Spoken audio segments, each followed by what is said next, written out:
لاجئ هنا زيك، اختلافنا عمره ما هيفرقنا.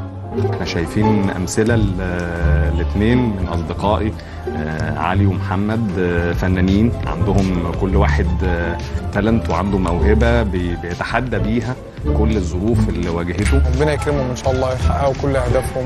هم طبعا هنا في بلدهم، يعني مش في حته غريبه، واحنا كلنا واحد، مفيش اي فرق ما بيننا. اللاجئين هم ناس زينا زيهم، ليهم قصصهم ومعاناتهم وتجاربهم اللي عاشوها لغايه لما وصلوا لمصر عشان يعيشوا هنا في امان. الطالب السوري في مصر له الحق في دخول كل المدارس المصريه التي تقع تحت اشراف وزاره التربيه والتعليم على قدم وساق مثل الطالب المصري. كل الاطفال كده، مش هتفرق لو الطفل ده من اريتريا، من السودان، من مصر، من سوريا، من اي بلد، كل الاطفال زي بعض. اختلافنا مش بيفرقنا. ربنا يوفقكم يا شباب وتحققوا احلامكم هنا باذن الله. اختلافنا مش بيفرقنا. اختلافنا مش بيفرقنا.